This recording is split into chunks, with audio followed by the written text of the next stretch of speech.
자, 우리가 함께 우리 마태복음을 함께 살펴보고 있는데요. 마태복음에 우리가 지금 살펴봤던 부자 청년에 대한 내용과 부자의 구원에 대한 내용, 그리고 포도원 비유에 대한 이런 내용들이 사실 제자들과 함께 예루살렘으로 올라가시는 그 여정 가운데 함께 일어난 이야기입니다.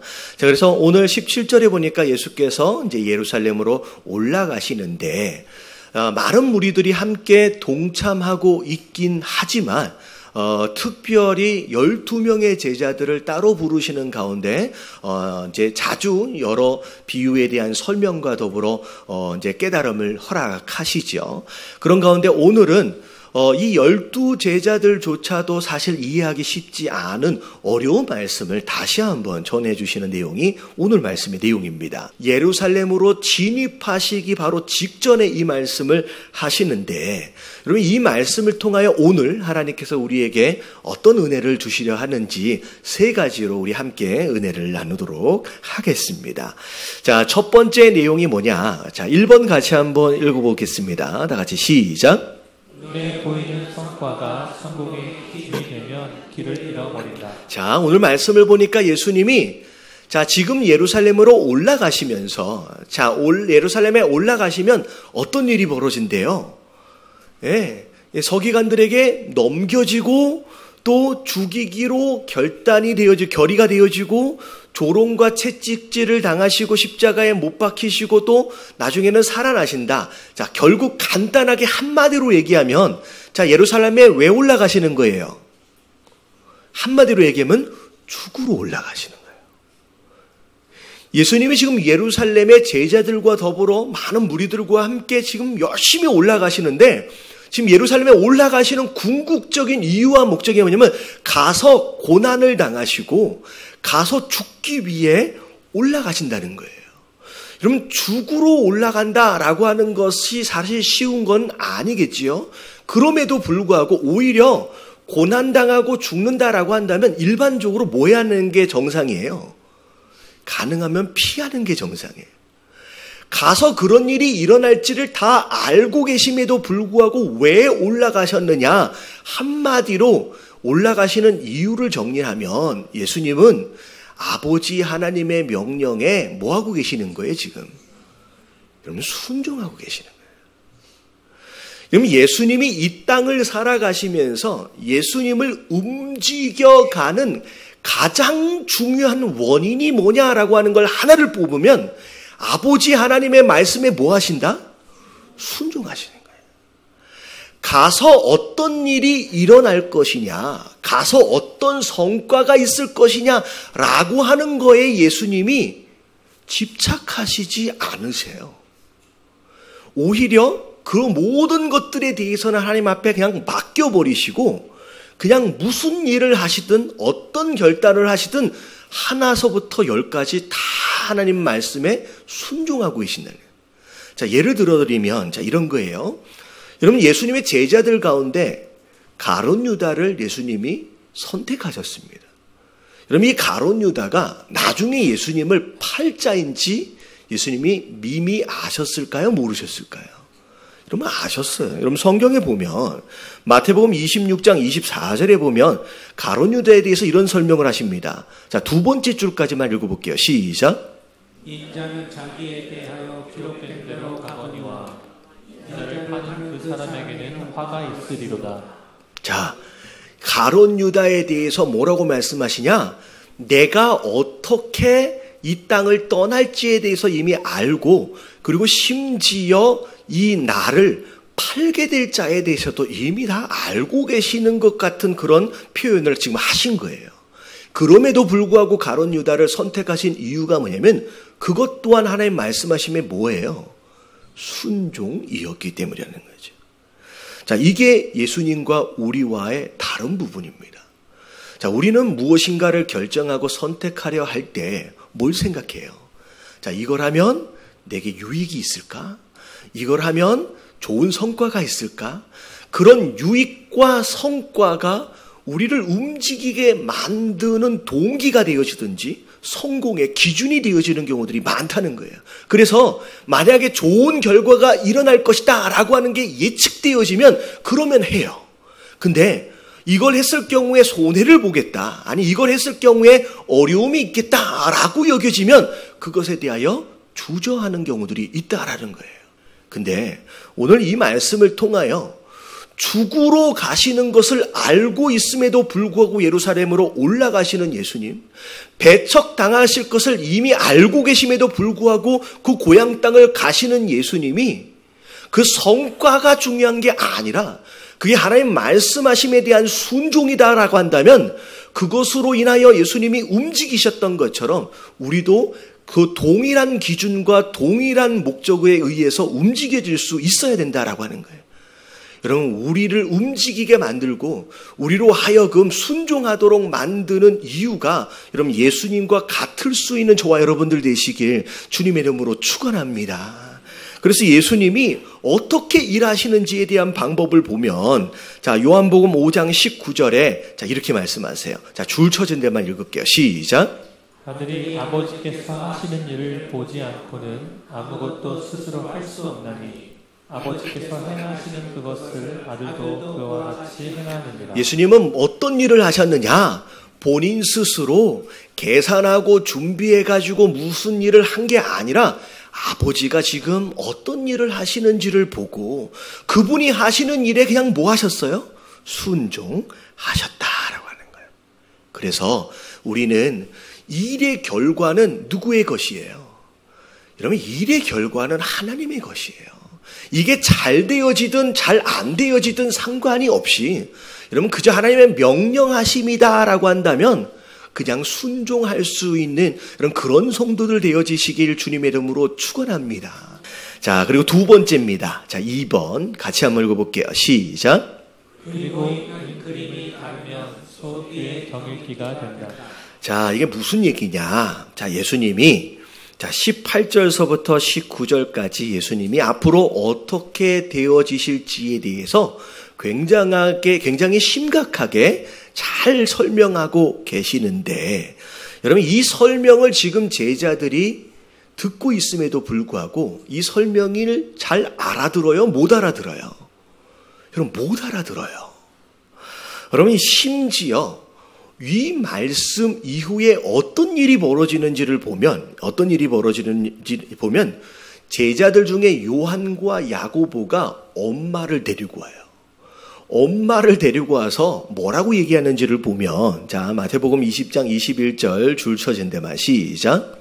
나의 이 두 아들을 주의 나라에서 하나는 주의 우편에 하나는 주의 좌편에 앉게 명하소서. 네, 지금 예수님은 예루살렘에 올라가서 곧 잡히시고 고난당하시고 죽게 될 것이고 부활에 대해서 지금 말씀하고 계시는데 이 제자들이 특별히 요한과 야고보는 베드로와 더불어서 12제자 중에 3명으로 뽑혀지는 더 가까운 제자거든요. 근데 이 두 제자마저도 어머니까지 대동하고 와가지고 엉뚱한 얘기를 하는 거예요.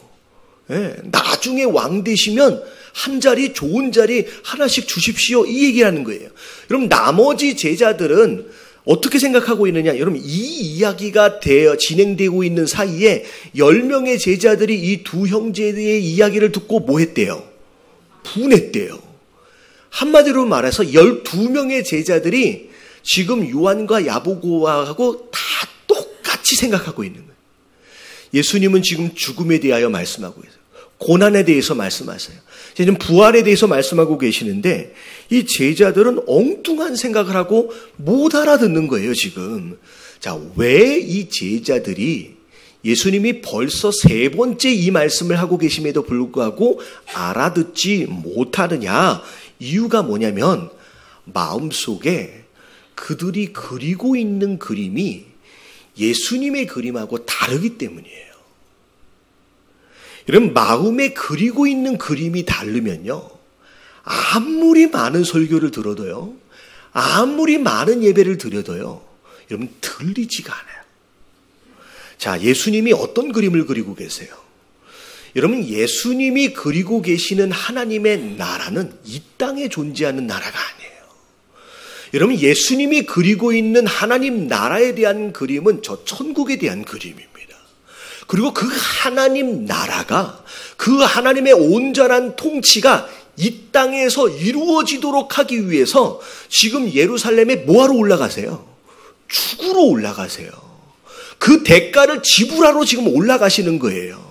그래서 그 하나님의 나라와 그 하나님의 통치로 인하여 영원한 나라, 이 땅이 아니라 영원한 그 하나님의 나라를 이들 가운데 세워가기 위한 그 그림을 그리고 계시는데, 제자들은 지금 어디에 무슨 그림을 그리고 있냐면 이 땅에다가 그 그림을 그리고 있는 거예요.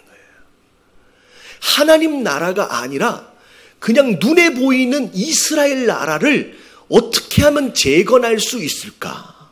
과거에 솔로몬의 영광, 다윗의 영광을 회복해서 지금 정치적으로 로마의 지배를 받고 있는 이 이스라엘이 이 로마를 무찔러내고, 그래서 정치적으로 군사적으로 강력한 왕이 등장해서 이 이스라엘 나라를 어떻게 하면 재건할 수 있을까? 그래서 그 왕으로 지금 누굴로 생각하는 거예요?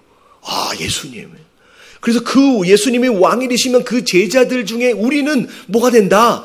한몫 잡아서 한 자리씩 하게 되겠구나라고 하는 그 그림을 지금 그리고 있는 거예요.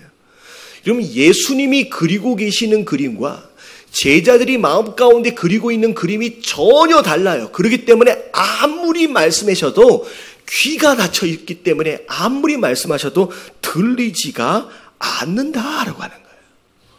여러분, 우리가 신앙생활을 할 때 여러분 귀를 열으시려면 여러분 마음에 그리고 있는 그림이 예수님의 그림과 동일해야 된다라는 거예요.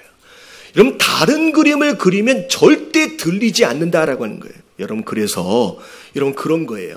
여러분, 우리 마음 가운데 예수님과 다른 그림이 그려지고 있다라고 한다면 여러분 이 그림이 먼저 여러분 하나님 앞에서 내려놔질 수 있어야 되는 줄로 믿습니다. 여러분, 이걸 성경에서는 뭐라고 표현하느냐? 자, 마태복음 16장 24절 같이 한번 읽어볼게요. 다 같이 시작. 이에 예수께서 제자들에게 이르시되 누구든지 나를 따라오려거든 자기를 부인하고 자기 십자가를 지고 나를 따를 것이니라. 자, 누구든지 나를 따라오려거든 제자가 되길 원하느냐? 그러면 먼저 우선적으로 너희가 해결해야 될 것이 있는데 그게 뭐냐? 자기를 부인하래요. 여러분, 자기를 부인한다는 게 무슨 뜻이에요? 여러분, 오늘 말씀의 정황에 보면 내가 하나님과 상관이 없이 내 멋대로 그리고 있는 그림들이 여러분 하나님 앞에서 포기되어져야 돼요. 내가 이렇게 저렇게 근사하게 그림을 한 마를 그려놓고 하나님 이대로 해주세요 라고 하는 것으로는 절대 예수 그리스도를 따라갈 수가 없다라는 거예요.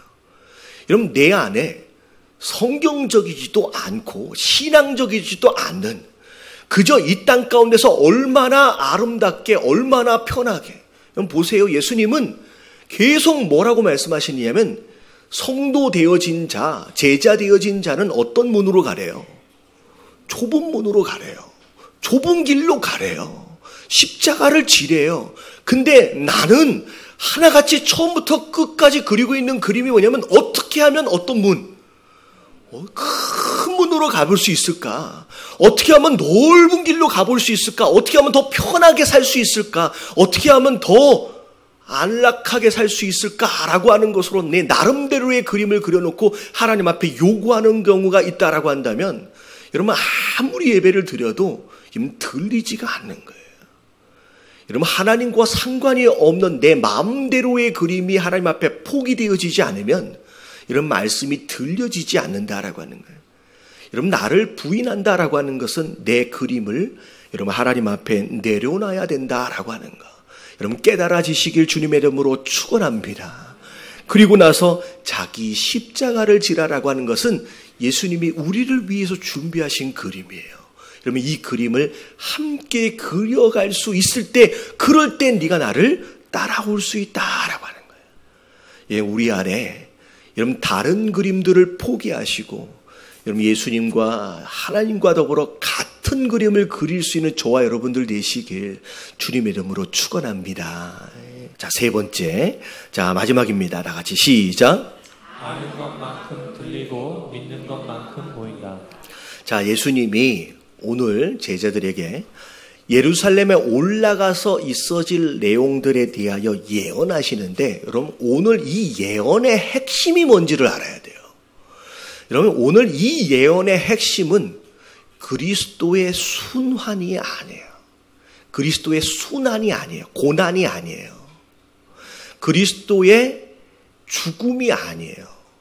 여러분 이 예언의 핵심은 예수님이 장차 올라가셔서 고난받고 죽게 될 것이다 라고 하는 것이 아니라, 그럼에도 불구하고 장차 뭐 하게 될 것이다?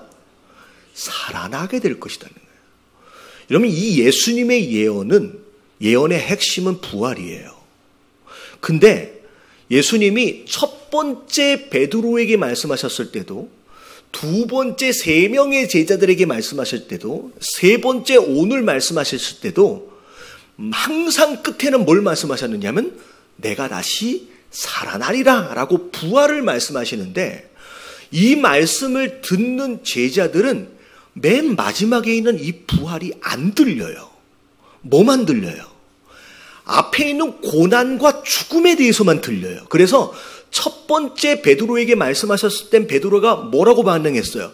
그런 일이 있을 수 없습니다 라고 예수님 앞에 막아섰어요.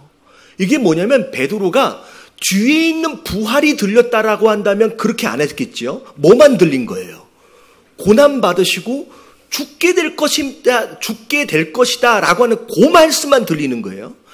변화산에서 내려올 때 이 3명의 제자들도 이 얘기를 들었을 때 뭐하고만 내려왔냐면 근심하며 걱정하는 가운데 내려왔어요.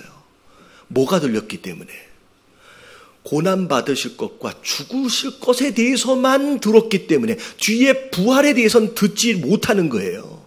그리고 나중에 장차 예수님이 실제로 십자가에 못 박혀 돌아가시고 난 뒤에 3일 후에 부활을 하셨지만, 제자들 12명의 제자들 가운데 미리 부활하실 것에 대해서 예언하셨다라고 하는 것을 기억했던 제자가 몇 명 있었어요? 여러분 단 한 명도 없었어요. 왜 이런 일이 일어날까? 예수님은 계속 부활을 말씀하고 계시는데 왜 앞에 있는 죽음과 고난에 대해서만 들리고 왜 부활은 들리지 않을까? 이게 되게 중요해요. 이게 뭐냐면 여러분 아는 것만큼 들려요. 그리고 신앙은요, 내가 믿는 것만큼 보이기 시작해요. 이게 지금 뭘 얘기하고 있냐? 이 제자들의 지식과 믿음의 한계인 거예요. 그 한계에 부딪혀서 그 이상 부활에 대한 지식이 없어요. 부활에 대한 믿음 자체가 없어요. 부활에 대한 지식이 없고 부활에 대한 믿음이 없으니까 아무리 말씀해 주셔도 이게 들리지 않고 보이지가 않는 거예요. 그래서 성경이 뭐라고 이야기하느냐. 자, 우리 마지막 말씀이에요. 에베소서 4장 13절 말씀. 자, 다 같이 읽겠습니다. 시작. 우리가 다 하나님의 아들을 믿는 것과 아는 일에 하나가 되어 온전한 사람을 이루어 그리스도의 장성한 분량이 충만한 데까지 이르리니. 자, 우리가 그리스도의 장성한 분량에까지 충만하게 성장해 가야 되는데, 자, 그 성장해 가기 위해서 반드시 우리가 힘써야 될 게 뭐냐면 믿는 것과 아는 것에 힘쓰래요. 여러분, 믿지 못하고 알지 못하면 아무리 들어도 들리지 않고요, 아무리 보려고 해도 보이지 않는 거예요. 그래서 너희가 성장하길 원하느냐? 그러면 믿는 것과 아는 것에 힘을 써라. 여러분, 우리가 정말 성장하고 성숙한 성도 되어지길 원하신다라고 한다면 이런 말씀을 아시고 이런 믿는 것에 힘쓰시는 저와 여러분들 되시길 주님의 이름으로 축원합니다. 왜 이게 중요하느냐? 자, 밑에 볼게요. 이는 왜냐하면 우리가 이제부터 뭐가 되지 않는데요. 이러면 어린아이가 되지 아니하며. 여러분, 이 어린아이는 나이의 많고 적음이 아니에요. 내가 신앙생활을 얼마나 오래 했느냐에 따라서 달려있는 게 아닙니다. 10년씩 20년씩 심지어 권사고 장로임에도 불구하고 계속 어린아이의 모습으로 남겨지는 사람이 있어요. 교회에 가지고 계속 뭐가 필요하니, 뭐가 없느니, 뭐가 불편하니. 여러분, 이건 어린아이의 모습이에요. 어른은 뭐예요? 여러분, 부족한 게 있으면 그걸 누가 채워요? 여러분, 어른은 채워요. 모자란 게 있으면 이건 내가 해야 할 일이구나 라고 내가 움직이는데, 어린아이들은 왜 나한테 관심이 없느냐, 왜 나한테 대접 안 해주느냐, 왜 나한테 이걸 안 챙겨주냐, 이러고 있는 게 바로 어린아이예요. 여러분, 이런 어린아이로 10년씩 20년씩 평생 신앙생활하지 마시길 주님의 이름으로 축원합니다. 그러려면 뭐 해야 돼요? 여러분, 아는 것과 여러분 믿는 것에 힘을 써야 돼요. 두 번째, 자, 사람의 속임수, 간사한 유혹, 거기에 빠져서 온갖 교훈의 풍조에 밀려 하여튼간 귀가 얇은데 얼마나 얇으냐면, 하여튼간 누가 뭐라 그러면 그래? 누가 뭐라 그러면 그래?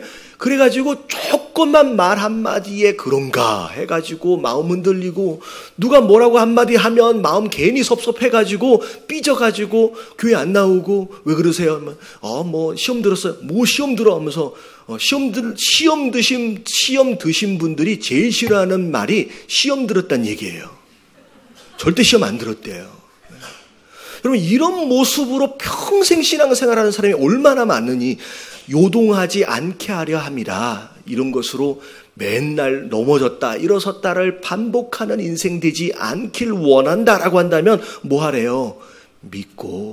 믿는 것과 아는 것에 힘쓰래요. 여러분, 성숙한 성도 되어지심으로 말미암아 이렇게 저렇게 일어나고 자빠져를 반복하는 삶이 아니라, 정말 예수 그리스도의 장성한 분량에 이르기까지 여러분 성숙한 성장하는 저와 여러분들 되어지시길 주님의 이름으로 축원합니다. 그래서 자, 오늘 말씀은 자, 이런 거예요. 자, 눈에 보이는 성과가 여러분 성공의 기준이 되어지게끔 하면 안 돼요. 결과가 어떻게 되어지든 여러분 신경 쓰지 마십시오. 여러분, 그건 누구 몫이에요? 여러분, 하나님 몫이에요. 비록 무엇인가가 잘 안 되었다라고 할지라도 그 과정에 있어서 내가 순종했다라고 한다면 여러분, 그 일은 뭐 한 거예요? 여러분, 성공한 거예요. 여러분, 이 성공에 대한 기준이 여러분 여기서 변하지 않으면 항상 무엇인가를 결정하고 순종할 때마다 고민하게 돼요. 계산하게 된다는 거예요. 여러분, 결과는 하나님 앞에 맡겨버리고 그럼 모든 과정 안에서 그저 예수님처럼 순종할 수 있는 저와 여러분들 되시길 주님의 이름으로 축원합니다. 그리고 여러분, 내 안에 그리스도와는 다른 상관이 없는 그림들이 그려지고 있다라고 한다면 여러분, 아무리 많은 예배를 드려도 여러분 소용없어요. 그 당시에 대제사장들과 사두개, 바리새인들과 서기관들, 왜 예수님을 바로 앞에 두고도 그분을 그리스도로 못 만났느냐? 그들이 지금 그들 안에 뭐 하고 있기 때문에, 그들만의 그림으로 가득 차 있기 때문에 예수님을 눈앞에 두고도 그 예수님을 못 만나는 거예요. 여러분, 내 안에 있는 그림을 하나님 앞에 포기하시고 여러분, 그리스도와 함께 같은 그림을 그리시길 주님의 이름으로 축원합니다. 그리고 아는 것만큼 들려요. 믿는 것만큼 하나님 보여주시기 시작해요. 여러분, 아는 것과 여러분 믿는 것에 힘쓰십시오. 여러분, 나중에 성령 충만을 받은 제자들이 깨달아요. 그랬더니 전에 한참 전에 하셨던 그 말씀까지도 기억이 나면서 깨달아지기 시작하는 거예요. 그러면 여러분 마음 가운데 여러분 기도하실 때 하나님 알게 하여 주시고 깨닫게 하시고 믿게 하여 주시옵소서. 누가 해주세요? 성령 하나님이. 그래서 여러분 지금 귀가 열려서 하나님 말씀하신 것을 듣게 하시고 하나님 역사하시는 걸 보면서 살아가는 그런 성도들이 될 수 있도록 해달라고 여러분 기도하시고 여러분 하나님 앞에 구하실 수 있는 저와 여러분들 되시길 주님의 이름으로 축원합니다.